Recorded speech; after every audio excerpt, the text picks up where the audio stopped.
කවුරු හරි උනට කතා කරනවා යන් අපි සෑයක් හදන්න කියලා අතක් දික් කරලා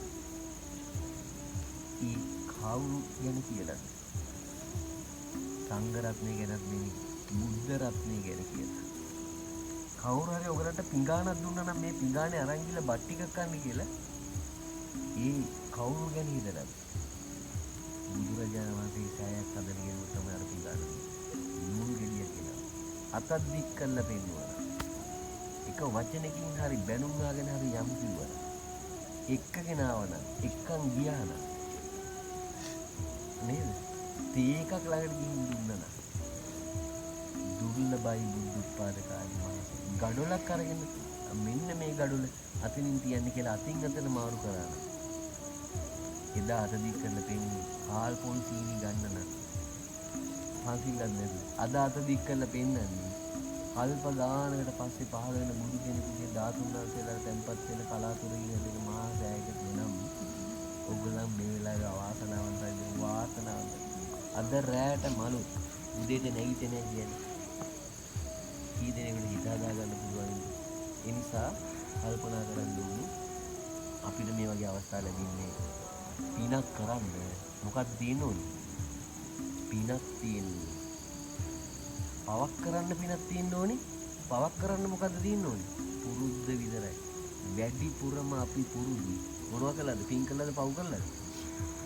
පව් කරපු අය මේ ලොකු පිනක් ඉපයි පව් කර අපිට පව පුරුදු කියන්නේ බලන්න බොන්න ගත්තාම නවත්තන්න පුළුවන් කියන්නේ නේද? පින නම් ඊයේ ගියානේ නේද?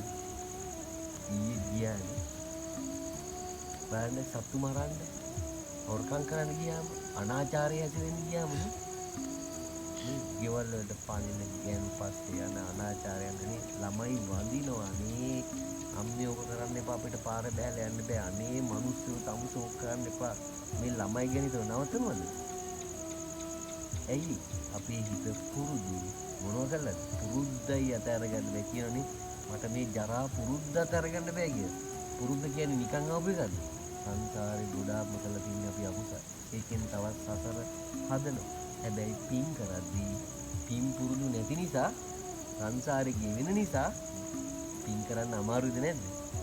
හැබැයි බුදුරජාණන්සේ කරේ පැහැදින අයට පින් කරලා අමාරු වෙන්නේ නැහැ. ඒ නිසා කල්පනා කරන්න ඕනේ අපි මේ මනුෂ්‍ය ලෝකේ ජීවිතෙන් භාගයක්ම කාටද කරේ? මේ ජීවිතේ හම්බෙච්ච අනුන්ට. ඇයි අනුන් කියන්නේ? ඒගොල්ලන් හැමදාම අපි ළඟ ඉන්නේ. දරුවෝ හැමදාම ඉන්නවද? එක්කෝ ඒගොල්ලන් ඇයි ඒ ඉතිසලා අපි යයි. මේ නැන්දලා මාමලා බාප්පලා ටික ওই විදිහටම ඉන්නවද ඊළඟ ජීවිතේට? උන්චි අම්මලා ඉන්නවද නැහිගෙන කරපු ලොකු අම්මලා බාප්පලා පුදු. ඉතින් ඊ ජීවිතේ කිරියනේ. මේ ජීවිතේ මේ ජීවිතේ නෑනේ. මේ ජීවිතේ ඊළඟ ජීවිතේ නෑ. එහෙනම් බැඳීම් යුතුයකම් කර යුතුයි. හැබැයි එකම කෙනාට ඊළඟ ජීවිතේ නැහින්නේ වෙන දරුවෙකුට. වෙන මිනිස්සෙකුට. වෙන ගෑනු කෙනෙකුට. වෙන ඥාතියෙක්. දැන් අපි අපේ ඥාති ටික ඇරෙන්න අපි වෙන ගමකට ඥාති කියන්නේ නැහැ නේ. අපි අවුරුද්දට එන්නේ කොහොමද මුළු ගමටම බාප්පලා ඥාති කියන්නේ. ළඟම ඉන්න ටික තමයි තෝරගත්තේ. නේ? ළඟමින් එහෙනම් මතක තියාගන්න. තනියෙන් යන ගමනක් අපිට එනකොට ජීවිතෙන් භාගයක් අනුන්ට කරා නම් Tamanටත් ඉදිරි කරගන්න බැරි වුණොත් මොකද වෙන්නේ? අපි අපේ කියන අයගෙම තැනට ආවොත් සතෙක් වෙලා තලලා ගිහිලා ගිනි ගොඩකට දායි. ඔන්න අපේකම අපිට උරුම කරලා දීපු දේ. ඒ නිසා සංසාරයෙන් ගැලවෙන්න මේ මහා සෑයවල් වෙහෙසිලා Tamanට දෙයක් කරන්න ඕනේ කියලා තමයි මේ ලොකු සෑයවල නිරෝධ ඒකයි මිනිසුන් පිසු තිබ්බේ නෑ නේද?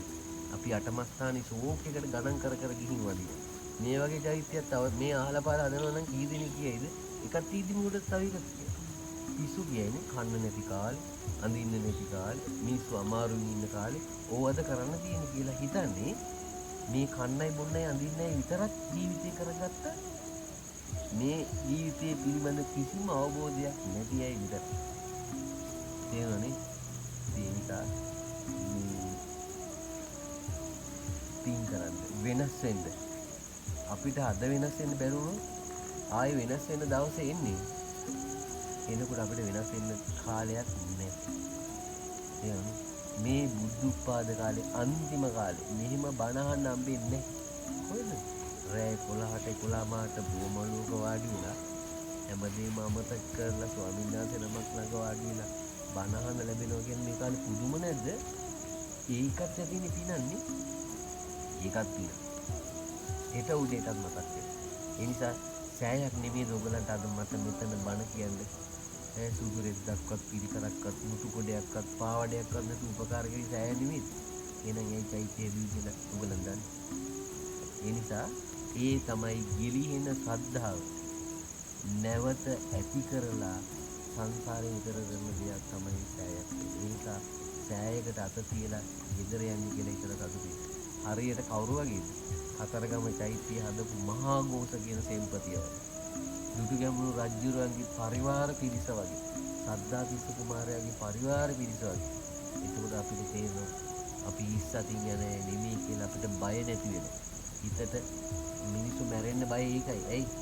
කොහේ යයිද මොනවා කරයිද මොනවා වෙයිද කරපු දේවල් මතක් වෙයි. ඒ නිසා පන්සිල් පද පහ රකින්න. බුද්ධ ශාසනයේ අන්තිම කාලේ අන්තිම පිරිස බවට පත් වෙන්න. අන්තිම පිරිසට අවස්ථාවක් තියෙනවා.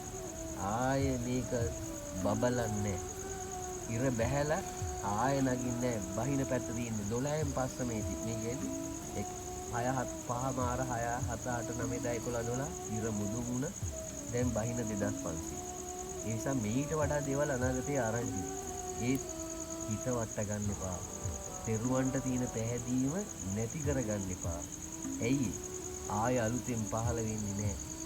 පහළ වෙලා හිටපු මහා සංඝරත්නය, බුද්ධ රත්නය, ධම්ම රත්නය රතන සූත්‍රයේ තියෙන විදිහට ආදරෙන් සරණයක්. අවසාන මොහොතේ මේ පැහැදීම තියාගන්න. එතකොට අපිට පුළුවන්කම ලැබෙනවා සාර්ථක චාරිකාවක් නිමා කරලා යන්න.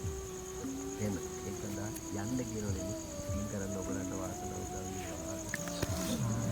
මේ සඳහා උපකාර කරපු වචන